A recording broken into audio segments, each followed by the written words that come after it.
ఓం గణేశాయ నమః. ఓం సరస్వతే నమః. ఓం శ్రీమాత్రే నమః. పెళ్లి కావట్లేదు అని, ఆరోగ్యం బాలేదు అని, పిల్లలు కలగడం లేదని మనం జ్యోతిష్యుని దగ్గరకు వెళితే అతను నాగదోషము మరియు రాహుకేతు దోషం ఉందని చెప్పి పూజ జరిపించి డబ్బులు వసూలు చేస్తాడు. అలా వెళ్లకుండా మనమే ఈ దోషాన్ని పోగొట్టుకోవడానికి ఒక కవచం ఉంది. అదే నాగ కవచం. ఈ కవచం ఈ దోషాలను అన్నింటినీ పోగొడుతుంది. దానితో పాటు ఈ కవచం అనపత్య దోషం కూడా పోగొడుతుంది.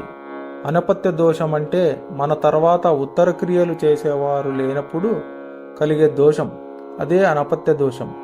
ఈ దోషం కూడా నాగకవచంతో పోతుంది. ప్రకృతిలో 9 నాగశక్తులు ఉన్నాయి. ఈ నవనాగశక్తులను ప్రసన్నం చేసుకునే కవచం ఇది.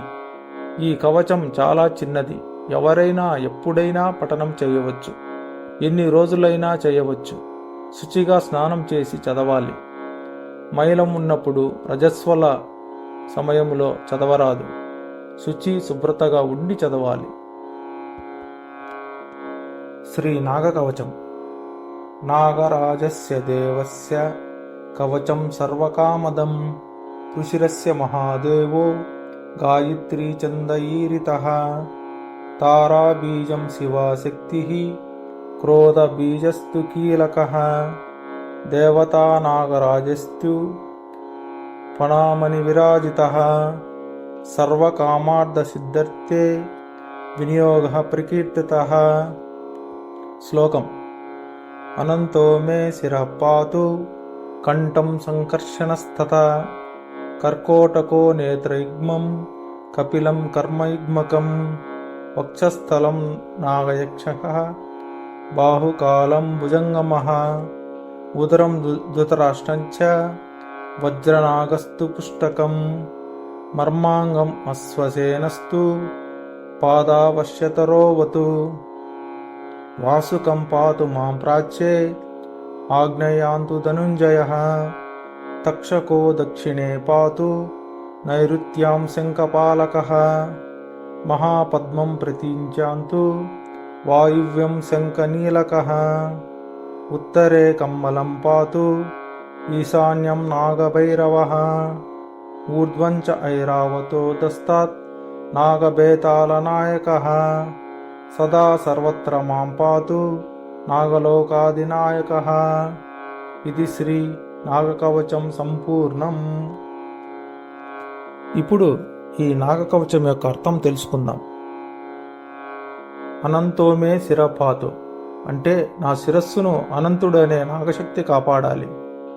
కంఠం సంకర్షణస్తత కంఠాన్ని సంకర్షణుడు అనే నాగశక్తి కాపాడాలి.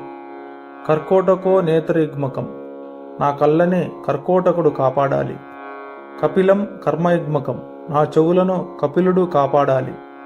వక్షస్థల నాగయక్షః నా వక్షస్థలాన్ని నాగయక్షకుడు కాపాడాలి. బహుకాల భుజంగమః నా భుజాలను కాలసర్పం కాపాడాలి. ఉదరం ధృతరాష్ట్రంచ నా ఉదరాన్ని ధృతరాష్ట్రుడు అనే నాగశక్తి కాపాడాలి. వజ్రనాగస్తు పుష్టకం నా వెనక భాగాన్ని వజ్రనాగుడు కాపాడాలి. మర్మాంగం అశ్వసేనస్తు నా మర్మాంగాన్ని అశ్వసేనుడు అనే నాగశక్తి కాపాడాలి. పాదావశ్వతరోవతు నా పాదాలను అశ్వతకుడు కాపాడాలి.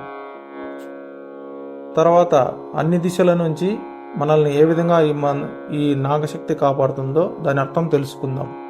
వాసుకి పాతుమాం ప్రాచ్యే తూర్పు దిశ నుండి వాసుకి అనే నాగశక్తి నన్ను కాపాడుగాక. ఆగ్నేయ దిశ నుండి ధనుంజయుడు, దక్షిణ దిశ నుండి తక్షకుడు, నైరుతి నుండి శంఖపాలకుడు, ప్రతించాం అంటే పడమటి వైపు నుండి మహాపద్ముడు, వాయువ్యం నుండి శంఖనీలకుడు, ఉత్తరం నుండి కమ్మలుడు, ఈశాన్యం నుండి నాగభైరవుడు, ఊర్ధ్వం నుండి ఐరావతుడు అనే నాగశక్తి మరియు నాగబేతాళుడు అనే నాగశక్తి కింది నుంచి మనల్ని కాపాడుగాక అని అర్థం. ఇలా ఈ మంత్రాన్ని రోజూ చదువుకుంటూ ఉంటే దోష సమస్యలు తొలగిపోతాయి. అయితే ఈ మంత్రం శ్లోకం చదువుతున్నప్పుడు నాగదేవతకు పాలు నైవేద్యంగా పెట్టాలి. ఇంట్లో మైలం ఉన్నా రజస్వల ఉన్నా ఈ మంత్రాన్ని జపించకూడదు. దీనిని అందరూ చదువుకోవచ్చు. సర్వే జనాం సుఖినో భవంతు.